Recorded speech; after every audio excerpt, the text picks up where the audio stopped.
I'm very honored to introduce Rita George. Thank you. First, I'd like to just bow to Colette for bringing us all together.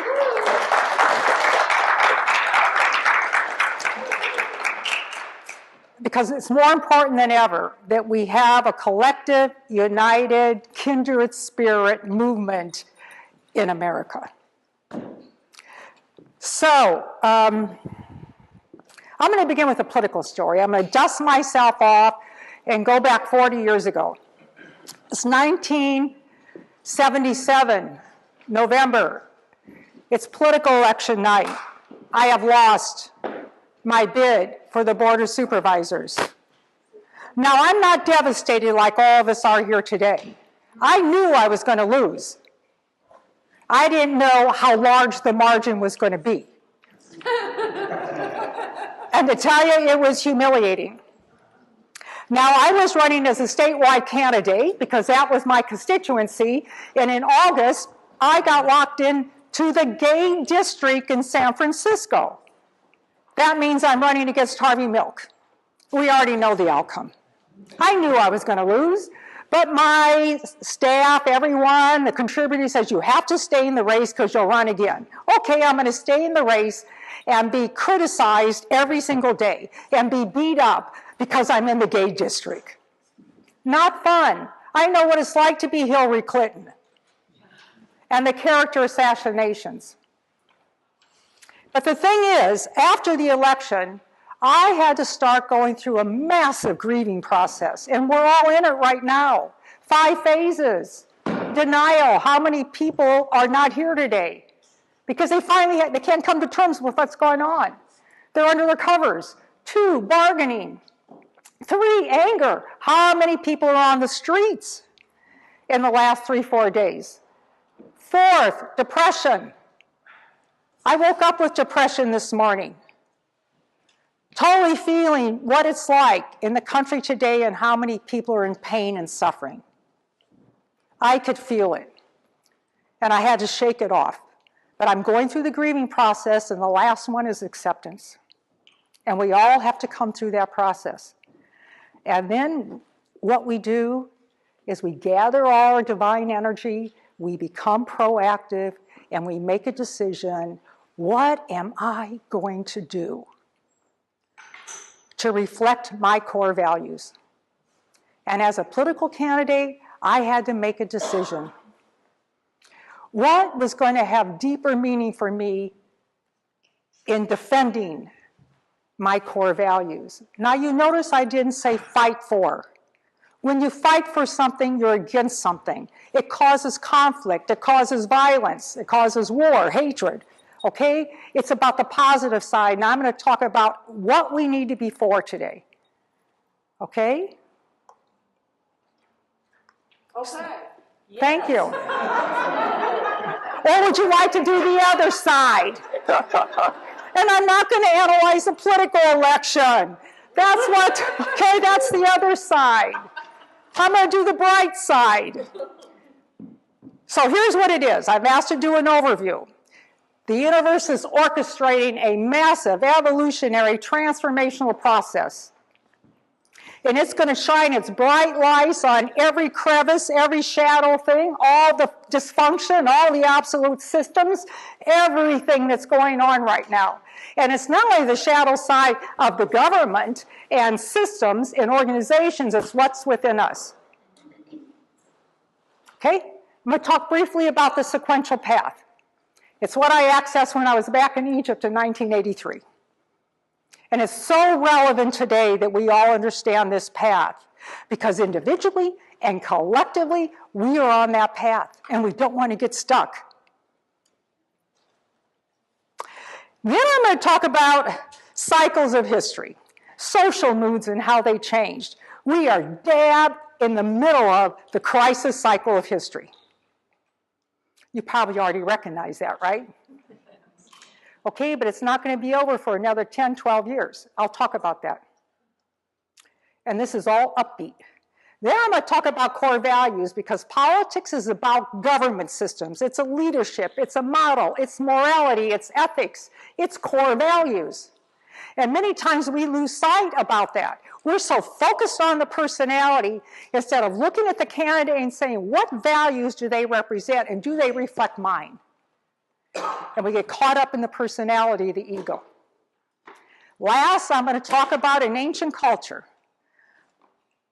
The Phoenician culture, new discoveries over the last 40 years of a culture that reflected the ancient wisdom of the feminine. Because that's right what we're in the middle of.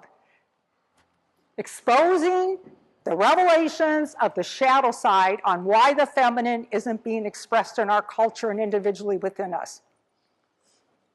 Okay? Those 4 things, all in 50 minutes. So, I'm not getting into the details. This is an overview. I'm not doing any how-to, don't have the time. I'm just going to do little snippets here and there, okay?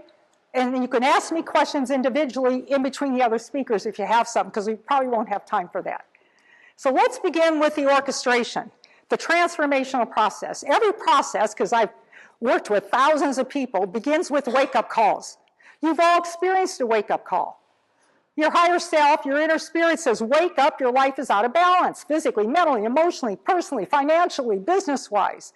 And if we don't hear the wake-up call, the universe says, well, let me send you a second one. Let me send you a third one. You didn't get that, I'm just going to push you off the edge. Well, we're off the edge in America right now. Okay? 2008 was the beginning of the crisis cycle, which I'll get to. And it's free fall. We don't have a clue what's going to go on. Throw out everything from the past. Polling, all that. We don't know, because the divine energy is moving all of us to embrace our spiritual nature at the highest level of consciousness. There's no predictions of what's going to happen next. But all begins with 9 principles. And each principle has a balance point and imbalance point. And the imbalance points of the first 4 principles is people feeling helpless, you feel powerless, you feel restless, and you feel hopeless. How many people in America are feeling that way today? And the reason why we feel that way is because we're not on the map of consciousness. We're not awake. We've decided to go asleep. So the principles begin with power. You have to stand in your power every minute of the day, in every aspect of your life, and take a stand for what you believe in, the light side. And that leads us to access our inner creativity. And that activates the principle of responsibility. We're all responsible for evolving. There are no victims, and there are a lot of victims in the country today. And that helps us actually touch the inner integrity that we all have to express the truth. And integrity leads us to trust our higher self, or some people call God, or your divine nature. And then you're guided with wisdom.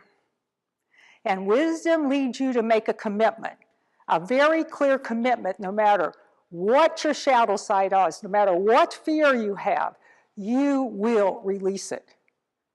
And as you release it, you tap into a deeper level of courage and inner strength. So it's creativity, integrity, wisdom, courage, until you develop a deep level of resiliency and you just keep on bouncing back in the midst of crises, uncertainty, and the unknown. That's where we are now.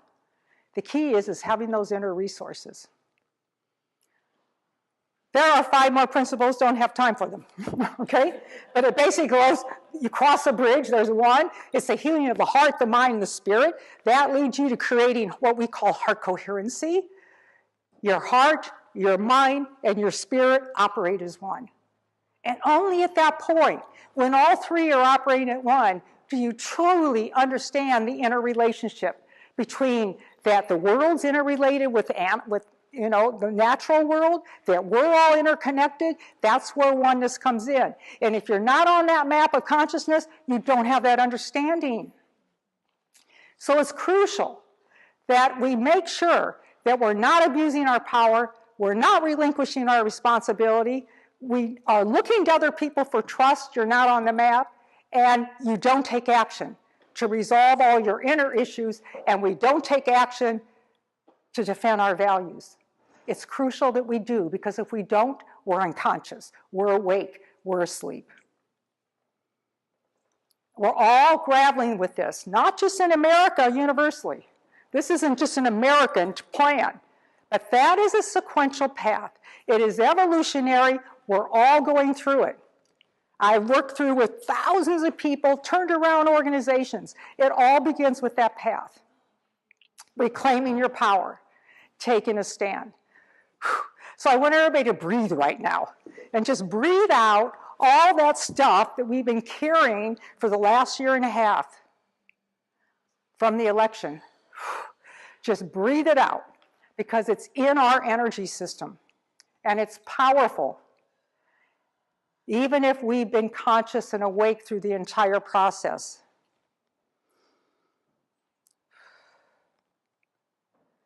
So that's kind of universally.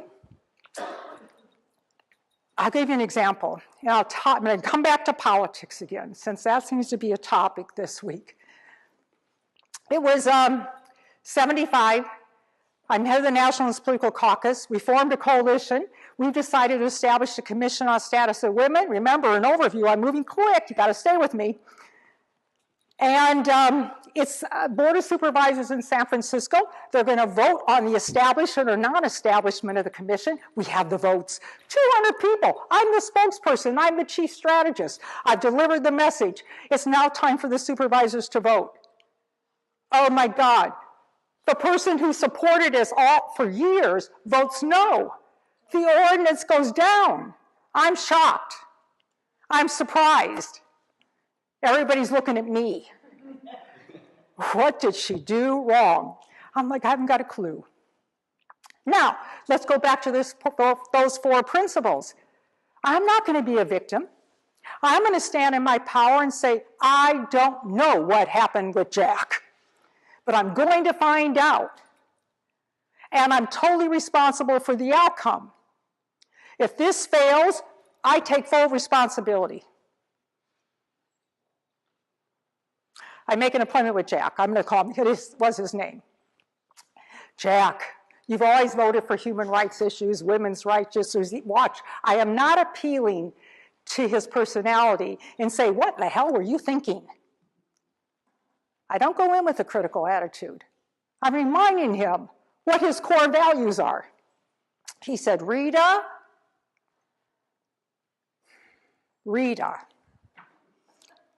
he says, you didn't ask me for the vote.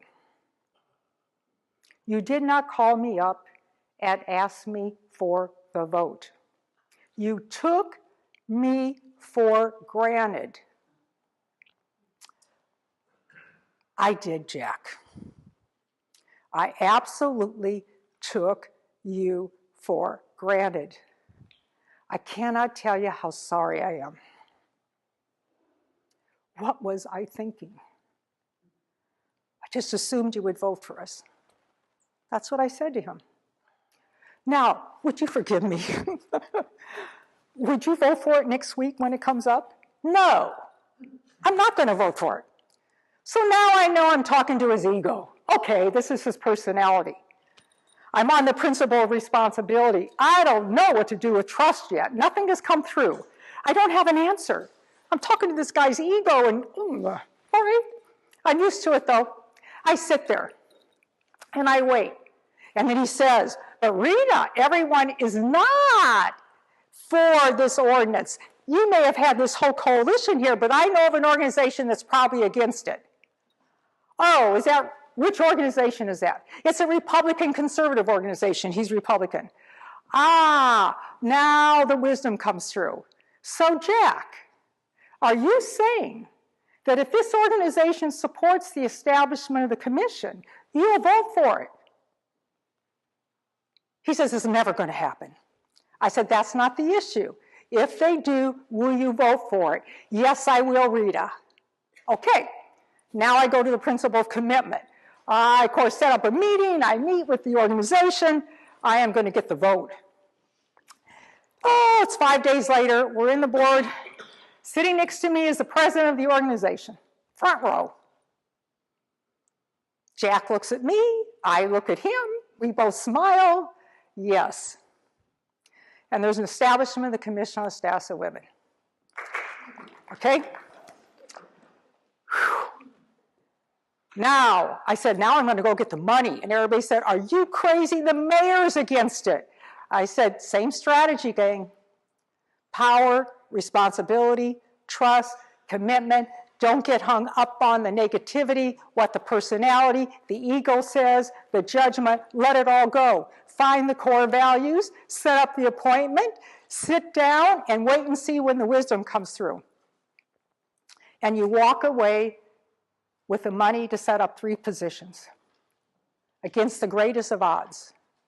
It's not relevant that the mayor did not want the establishment of the commission. All right? That's how this transformational path works, because you're expressing spirit at the highest level. And you're not allowing the fear and all that dark negative energy to enter your consciousness. By the way, it's the only commission in the state of California that is still funded. And it's helped millions of women and children and men. So don't ever let anyone ever tell you you don't have the power to make a huge difference in your life and everyone else's life. And we're all going to be called upon to do something and be proactive once we come through this grieving process. Let's breathe. Okay? Now I'm going to talk about crisis cycles of history. You can save your questions. We can answer them later. Now, this is Howland Strauss's work, read about 1997, and it's about social moods in the country. There are 4 cycles of history, just like there are 4 seasons. And guess which season we're in? The winter. And the crisis cycle is always the winter season. And each cycle lasts about 20 years. So let me briefly go back into the past and bring us up to the present so you understand the cycles. And you've all been involved in all these cycles in this room, except maybe you. You're way too young. No. No, he missed a couple of these cycles. Of course, we all missed the first one, 1929. All right? But some of us were born at the end of it, maybe. So, the stock market crashed. Beginning of the crisis cycle of history. The mood in the country shifts. People are upset. They are angry. They are starving. They are in pain. They are suffering. They look at government and they say, forget the establishment. The establishment does not have answers. They're not solving our problems. Leaders cannot manage anymore. Everything is out of control. That's what happens in crisis cycles. Dab in the middle of it right now. You saw the response. And then there becomes a catalyst, something that brings the country together. People unify. It's a collective effort. It's a collaboration because your survival is at stake, World War II. You work through that, and then you have a resolution. The resolution then was the Marshall Plan. It was Europe Recovery Act. So that's what happens in crisis. The next cycle started about 1946. That's what they call the high. And during the high from 46 to, let's say, 1960, we saw a great building of America. We became a world power. Okay? The third cycle, awakening, spiritual revolution, consciousness revolution. Anyone remember that? The 60s, the 70s. Women's rights movement, gay rights movement, civil rights movement, all the movements start. Now that's the progressives. Now what happens on the other side with the conservatives? The conservatives are aghast. Oh my God, women, minority, gays, everybody's going to have rights. We've got to do something. Lewis Powell doctrine, I won't get into it, okay? But basically it was like the corporations are going to take back their power. period. Concerted effort since then, 74, to reverse whatever was achieved in the awakening cycle. Got it? You've been seeing the culture clash since then. We won't get into the details. Up to 1980, Reagan. We're now entering what we call unraveling disintegration. Things are falling apart. And guess what the quality of that cycle is? Greed. Object greed. And I remember when Nancy Reagan was in the White House and she was talking about her $600 new place setting for the dinner table, about 1983. And I was overhearing a conversation and the table next to me said, "That is terrific, because now greed is going to be in." Be in, acceptable, and I'm going to be part of it. I can do whatever I want, no ethics barred.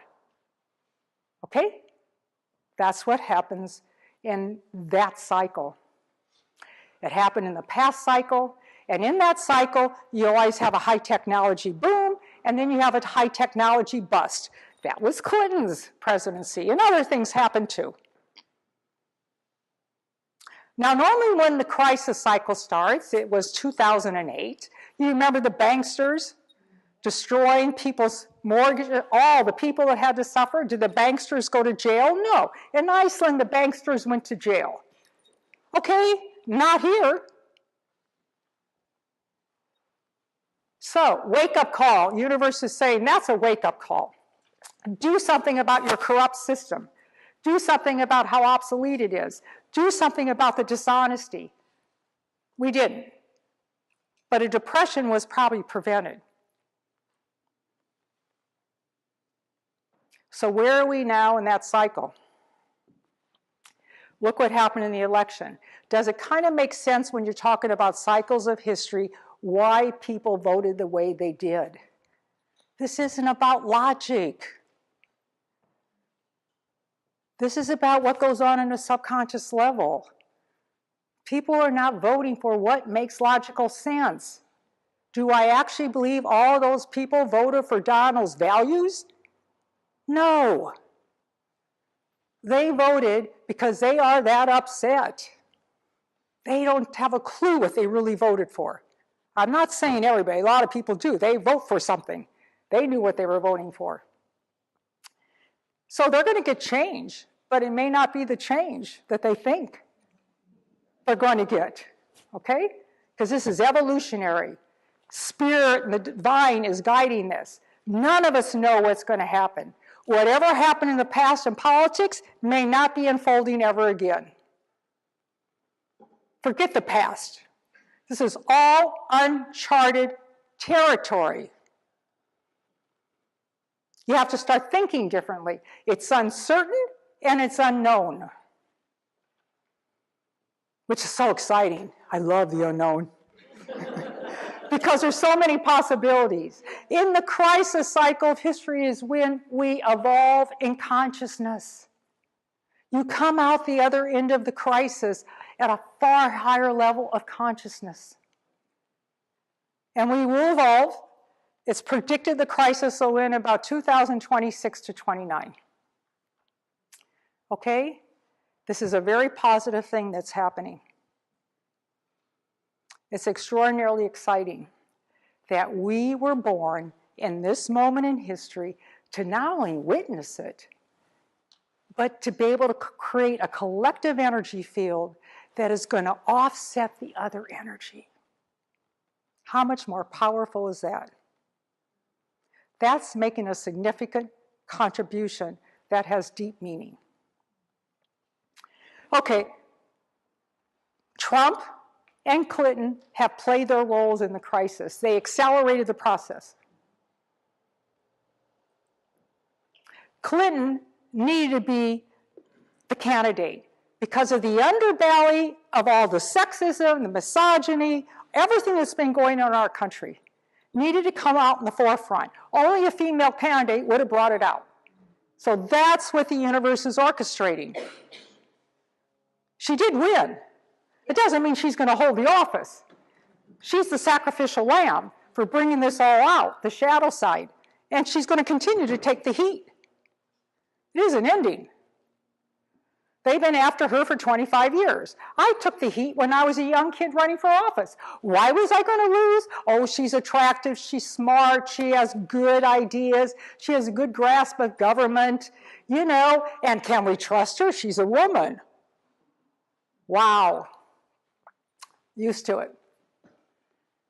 So, here we are. The two played their roles in this crisis. But watch out, because here's what's going to go on next. There is going to be acceleration of the crisis with no restrictions. Remember, Obama's been in office. He took office with the crisis, but he had restrictions, okay? And he was one of the good guys. But if Clinton had been in office, there would have still been restrictions because of the two sides coming from different value system. No restrictions now. Unprecedented. Ever. Because the Republicans hold the majority of government governors, the House, the Senate. They're going to do the Supreme Court and the president. Guess what? Who's there to blame with whatever you do? Now let's talk about the map of consciousness when it comes to core values. Because if you're abusing your power, are you on the map of consciousness? No. You are asleep. You're not awake. So what has to happen for all of us who are awake and conscious? We're the ones that have to be the light bearers to defend our values. Seriously, defend them. Remember, words count, not fight. We always have to be for something, not against something. So let's talk about George Lakoff's work. Anyone read Don't Think of an Elephant? Moral Politics. Well, he has over 10 books. But he looks at politics as the family structure. Okay? And you have two things going on, the conservative and the progressive. Here's the conservative. See if you can see how this relates to what's going on. The conservative comes from the strict father value system. The authoritarian, I know what's best for you. I will control your body as a woman. All my children and wife must obey me. I have all the answers. I will force it down your throat if you don't like it. I will discipline you if you step out of line. But I will get my way. Got it? You're seeing it being played out every day. Let's come to the other side. The nurturing mother or the nurturing parent. The primary core value is empathy. You care about all your children, all your citizens, everyone's well-being. You have compassion. You create systems, legislation that everybody has equal opportunity. There's upward mobility for everyone. You know you need good government, not bad government, but you need government, because government creates the resources, the infrastructure for not only individuals, but for businesses to succeed. It's for the well-being of the individual, the family, and the company, and the government. So politics is about values. It's about morality. And you have to decide which leadership system do you believe in. And right now, it's about consciousness. It's not only a battle, and I'll use that word, between the progressives and the conservatives. And hey, the Democratic Party has a lot to do with what happened, okay? By not defending the values that they defended in the past. So now the whole map of consciousness, you can see where the country is. Who's going to own their power? Who's going to abuse power? Who's going to express darkness? Who's going to express light? So this is what's going on. All this makes sense? Yeah. Crisis site. You have the individual sequential path. We're all on it. You have these cycles of history, middle of the crisis cycle. And then we have these core values. The conservative, what I'll call the progressive. Now let's talk about an ancient society that actually had it all right. For 3,000 years, they avoided conflict, they resolved conflict, and they lived in peace. Even though they lived in 50 different cities on 3 different continents, and even though they were surrounded by larger, warlike neighbors. How did they do this? They were a highly conscious, wise civilization. Now, this story begins 6,000 years ago. So when I discovered this, I had to ask myself, why are we just discovering this now? And I think there's a very simple reason. It's only in the last 40 years, the new historical research, the archaeological digs, all the scholars that have looked at this whole situation, all that's come to the forefront. It's only about in the last 40 years that science is going to validate what I'm going to talk about as our natural biological instinct. And I'm going to talk about a society that expressed the energy of the feminine.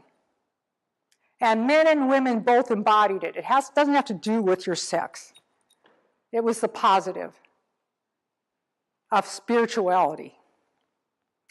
And they created an electromagnetic grid that kept their society connected and linked together like glue for 3,000 years until a small dissident group destroyed the collective and one of the principles. And it led them down the path until they destroyed themselves. Okay? And we'll talk about that. We're right there today. It was self-interest versus the collective. Now, here are the 7 practices. But I'll briefly just give you a little overview of how this came about. Everyone know where Lebanon is? Middle East? Okay, here's Syria, here's Israel, here is Turkey, okay? We're right on the Mediterranean. We're a little north of Beirut in Byblos, and they are traders. They have cedar, plentiful in Lebanon. So they build these cedar boats. None of them even have nails. All modern technology couldn't even probably replicate this. Seriously, they're amazing boats. And they are trading with Egypt. They discover Egypt, think San Francisco, San Diego. And now they're trading with Egypt, and within a couple hundred years, the Egyptian leader says, I would like to have you bring me 5 massive cedar trees. And instead of trading for linen like we did in the past, I'm willing to give you gold. So the traders go back to Lebanon from Egypt. They call a town meeting. They say, we can't possibly deliver these. We don't have the boats, the manpower, anything to do this. So they come together in this little village, and they make a crucial decision. And the decision was, if we pool all our resources, all our gifts, all our talents, and we operate as a unified force field with a common purpose, common meaning, common identity, we can fulfill that contract. And we'll all share in the risk, and we'll share in the rewards. And a democracy was born in 3,200 BC in Byblos, Lebanon. 1 person, 1 vote, majority rule. From then on, every town that they lived in 3 continents, had a majority rule and a democracy. And every person in that town who was part of that society had a vote. And they adhered to that for 3,000 years. So, here's what happened with the 7 principles. I'm going to be talking about qualities. Spiritual qualities again. Just like creativity, integrity, wisdom, courage. What I talked about with that evolutionary transformational path, these are spiritual qualities too, all from ancient wisdom. The first practice, obviously, they're international traders. But instead of looking at every other culture as their enemy, or someone they had to conquer, obviously, they accepted all the other cultures. They were the first explorers on the high seas. They would come across a town and all of a sudden they'd meet people. They had different language, different costumes, different customs, different traditions. They accepted them. The Phoenicians learned how to develop rapport with everyone, how to understand the differences, how to listen, how to come into alignment with them. These were going to be their trading partners for centuries. How long have we had trading partners? Think about it. They had some of the same trading partners for 2,000 years. Think about it. How did they do that? Through unity, alignment, rapport, understanding. First principle. Second, partnership. Everyone, as I said, in their society was a partner in the trading venture. Okay? Equal. And outside their culture, everyone, as far as they were concerned, was a friend and an ally. They didn't have enemies. That's the dark side. We're back to the light side. You never look at anybody as your enemy. Even if they're larger and warlike, they're not your enemy. You don't go there. Now we're in the ego. Now we're in fear. You got to come back to core values. And I'll talk about how did they circumvent them when people set out to, conquer them. So partnership, collaboration, forming alliances was all part of the culture, century after century. Third, practice. Resolution of all conflict through negotiation and diplomacy. They were brilliant, masterful diplomats. They just didn't believe in war, and they weren't going to fight. It didn't make any difference what was going on around them. And they resolved all conflict within their own community. So let's say when a foreign culture came to conquer them, to force them, to help, literally want them to be slaves or whatever, the Phoenicians would be proactive. Watch, again, they're always for something. They would come up with an innovative strategy, be proactive. They would approach the leader of this conquering nation like the Babylonians, okay? And they would offer the leader glittering gifts and a very lucrative agreement. They would think, what is the core, what does that culture really want? It was usually money, okay? So they just were very generous. They shared their GNP and all their profits with other cultures. That's how they did it.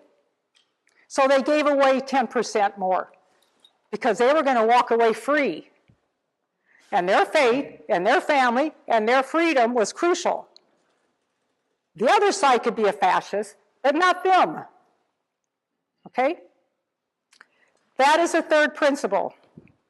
And by the way, the legend of Phoenix Rising comes from the Phoenicians. Let's say the conquering nation did not want to accept the glittering gifts and the agreement. The Phoenicians would get on their boat, take their people, take whatever wealth they could, and flee. They weren't about to be destroyed. And they're not going to fight. They would come back a couple hundred years later and rebuild that country again. Century after century after century, the phoenix would rise out of death and be reborn again, just like we're going to be in this crisis cycle of history. And they became more and more resilient. No one ever defeated them. It wasn't part of their framework, because if you're on the map of consciousness and you're in the evolutionary transformational process, you're always standing in your power. And you are expressing your spiritual nature. You are accepting responsibility. The government doesn't have to solve all your problems. I have to start solving my problems. I trust that I'm in connection with my own spiritual nature to be guided. And I take active, I'm proactive. I don't wait until someone sets out to destroy me, which is where we are right now. The next principle, tolerance of all religions. As far as the Phoenicians were concerned, everybody's praying to the same God, just by a different name. Okay? So all the cultures had different customs, different gods, different traditions. They accepted everything. In fact, they admired everybody that was different than they are. They appreciated that they were different. And they built temples in every city that they lived in because they worshiped Mother Nature. They weren't religious, they were spiritual. And Mother Nature was the goddess. So in every town, you still see it in Sudan when I was there is the city, there is a throne, and it is vacant because it's there because that's where the goddess sat. And if you look at all their frescoes that have been discovered in the last 30, 40 years, the goddess is the one that's being worshipped by their culture. And the principles of spiritual femininity that I'm talking about. So, international trade, partnership, resolve all conflicts. You accept everybody's religion. What a difference from today, huh? Now we get to the respect for women. So Mother Nature created life. Well, women created life. So women are as valued as men in the culture. Women's power is as valued as men. Women were point blank equal. You remember when Obama said, men, look inside your heart. Do you believe that women are equal to you? Anyone remember this? He said it a week ago before the election. For a reason. So women sat on leadership councils. Women were the mayors. Women could even be the president of the culture. Every single position. Equal in sports, culture, civic affairs, business. Equal partners. And we're going to return there. The fifth principle, sixth principle, is equality. I mean, Bernie Sanders nailed it, right? It was his primary platform agenda. The lack of equality in this country, and we no longer have a democracy at the level we used to. But we won't get into the founding fathers really didn't intend on us having a true democracy. Because if we did, it would be the highest vote getter would win, okay? Let alone, let's not get into other things in the Constitution. But there are a lot of relevant things to be discussed in the future in our country. So, equality.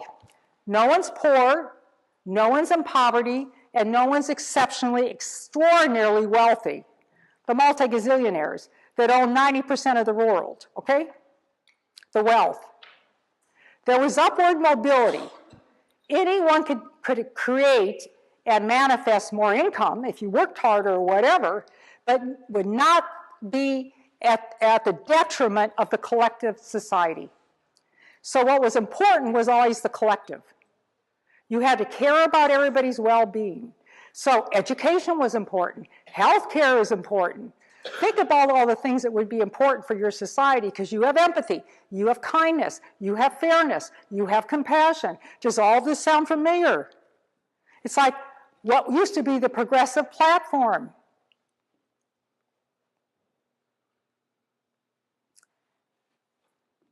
And they had an equitable financial system. Everyone shared in the profits of every trade. That's why no one was poor. Now, back in 3200 BC, instead of living in huts, the Phoenicians lived in stone houses. And when they started trading with other cultures, they taught other cultures how to live in stone houses instead of huts. Actually, they had plumbing in 2000 BC. Europe didn't have plumbing for another couple thousand more years. They had many things that were advanced technology. And there's a reason why they had them. Because of their consciousness and their wisdom. The answers are there to solve all our problems today. If we were on the map of consciousness, the insight would come through from the divine. The last practice is privacy. Now, privacy isn't about being secretive all the time. We already know where that went. Privacy is about get your ego out of the way. Do not boast about your wealth. Do not boast about your achievements. What was the most important for this culture was how do I create long-lasting, beneficial, harmonious relationships with people? Everything they did to do that. Every decision was based upon that. They were always for something, not against something. This was a very clear governance model based upon social justice and equality. They were very clear what they created. But here's the magical thing about this governance model. It's about harmony. It's what heart math talks about today. What is heart coherency? How do you create heart and social coherency? Think about it. If you have no conflict in your society, if hundreds and thousands of people are on the same wavelength, they are this gigantic social network living on 3 different continents and how many different cities, they are on the same wavelength.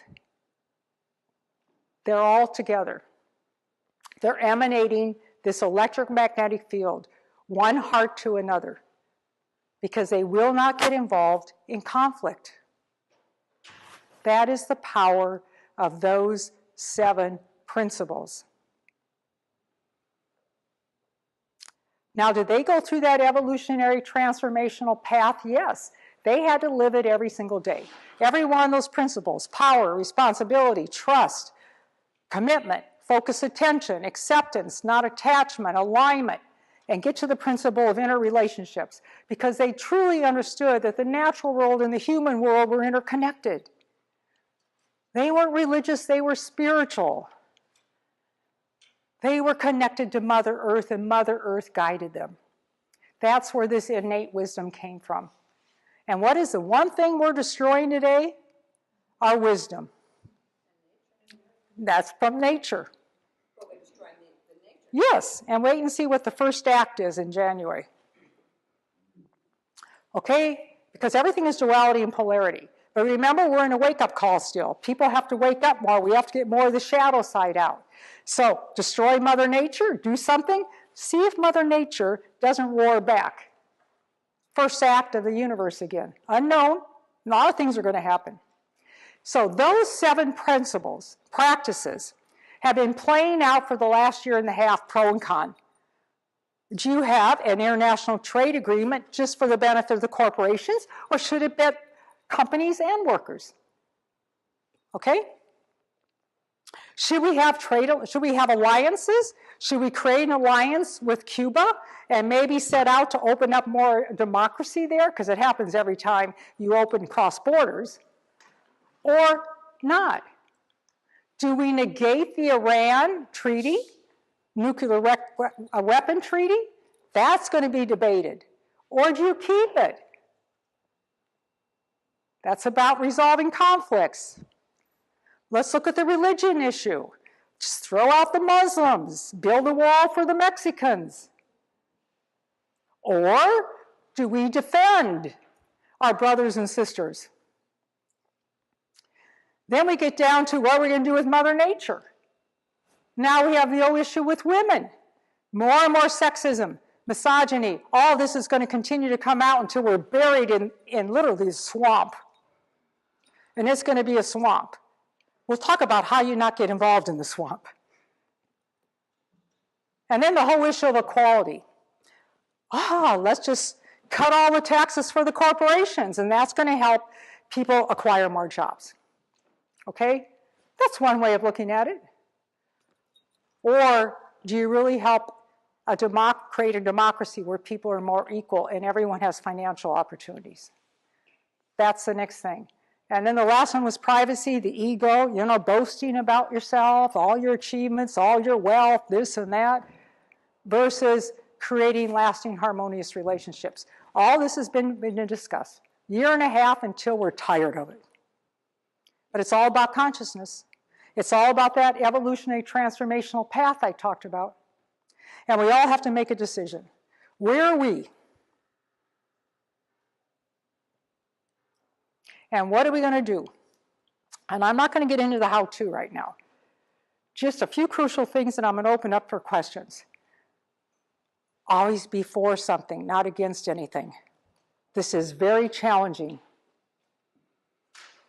Look inside yourself right now and say, what's going to give my life deeper purpose and meaning at this important time in history? During this crisis cycle of history, what are my core values? And what am I willing to do, stand in my power to defend them, not fight them? What group, I don't care if it's ions, if it's a church group, whatever type of organization is, we need to be involved in a community of kindred spirits so we don't feel alone, that are making a difference. So that community, remember, those Phoenicians kept connected through their heart for 3,000 years. That's what gave them power. And we're going to do the same thing. And the universe is moving us toward embodying every one of those 7 practices. So that's the last thing. We have to express those Phoenician practices as we go through more of that evolutionary transformational process. Bottom line, what I love about transformation, I've been in it for so long, is it's always the death of the old and the rebirth of the new. Now I'm an explorer. I love scuba diving, skydiving, all that stuff, because it's like an adventure. I don't know what's going to happen. Hopefully I'll land if I skydive and I'm alive. Okay? But that's what it's like right now. It's uncertain. It's unknown. But we are going to be reborn. The phoenix is going to rise. It's up to each of us individually and collectively to decide, are we going to be shining our divine light every minute of the day? Are we going to be standing in our presence right now? Are we going to be pure awareness right now? Are we going to be expressing our bright light, a beacon of light? Or are we going to get over to the swamp in the darkness and get sucked in to all that fear, hatred, anger that's going to be taking place? It's our choice. Every minute of the day, you have to step on the map of consciousness and say, I'm taking a stand. I'm going to be expressing my spiritual power, the divine power that I've been given, that's my innate right. No matter what's going on out here. It has no relevance that we're in a crisis, that things are going to accelerate. We individually just have to become that beacon of light.